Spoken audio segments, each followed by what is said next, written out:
Elio's eyes snapped open to the unfamiliar weight pressing against his chest. His heart hammered as his vision adjusted to the dim light, filtering through the porthole of his quarters aboard the Meridian Dawn. What he saw made his breath catch.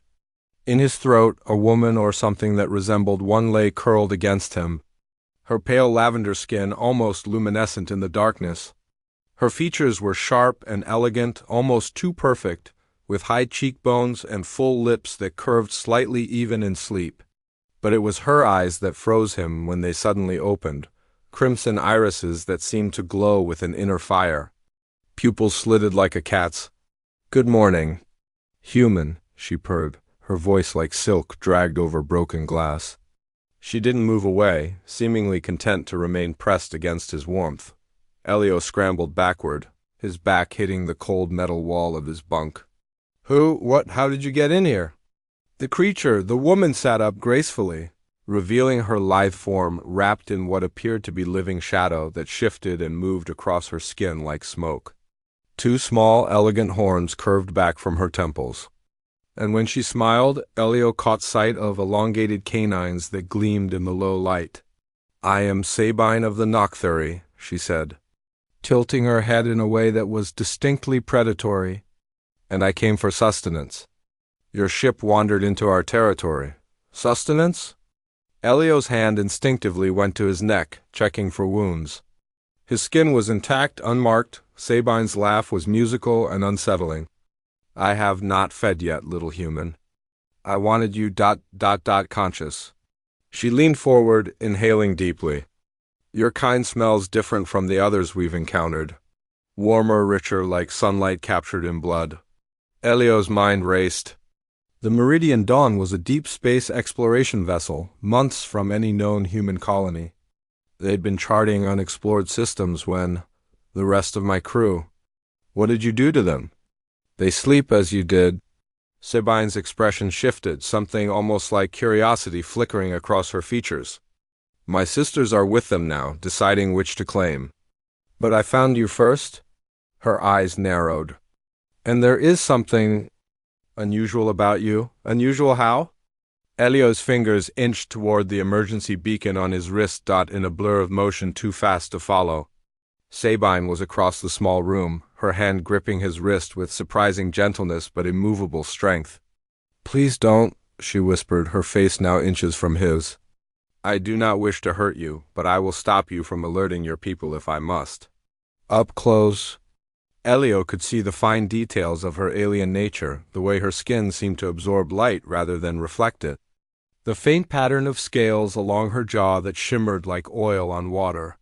The way her pupils dilated as she studied him. Despite his fear, he couldn't help but notice the melancholy in those crimson eyes. "Why haven't you?" he asked, his voice steadier than he felt. "Fed on me, I mean." Sabine's grip on his wrist loosened slightly. "Because when I touched your mind while you slept, I saw something I have not seen in 300 cycles." She paused, seeming to struggle with the words. "Hope, curiosity, wonder at the universe despite its dangers. Your kind humans, you burn so briefly, yet you burn so bright." Elio's scientific training kicked in despite his terror. "You're telepathic?" "Limited. Surface thoughts, emotions, dreams." Sabine finally released his wrist and stepped back. "The Nocthuri feed on life energy, yes. What your primitive understanding might call vampirism, but we also feed on emotion. On the spark that makes a being alive rather than merely existing." Her expression darkened. "Most species we encounter are driven by fear, greed, survival. But you, Elio." She said his name as though she'd plucked it from his thoughts, which she probably had. "You dream of understanding us. Even now, terrified, you wonder about my biology, my culture, how I evolved." It was true. Even with his heart still racing, part of Elio's mind was cataloging details, forming hypotheses. That's what humans do. We question.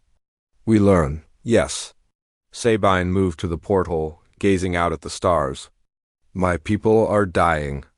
We fed on fear and desperation for so long that we've forgotten what it means to truly live. But your species?" She turned back to him. You're different. You explore not to conquer, but to understand. You face the unknown not with weapons first, but with wonder. Elio slowly stood, his fear beginning to give way to fascination. What are you saying?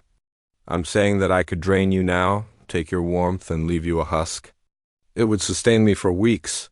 Sabine's eyes met his, and he saw genuine conflict there. But I find myself unwilling. You are the first being in centuries that has made me feel something other than hunger. So what happens now? Elio asked. Sabine was silent for a long moment. Now I make a choice. I can let my hunger rule me as it has for so long, or... She extended a hand, palm up, in what might have been a gesture of peace. Or I can propose something unprecedented. A trade. What kind of trade? Knowledge for sustenance. Your people teach us to live rather than merely survive. In return, we share our technology, our understanding of dark matter, of dimensional folding, of the spaces between stars where reality grows thin. Her smile was sad. And perhaps we take only what is freely given. Elio stared at the extended hand, at the being who had appeared in his bed like a nightmare but spoke of hope. Every training protocol screamed at him to refuse, to activate the beacon, to protect humanity from this threat. But wasn't humanity's greatest strength its ability to find common ground?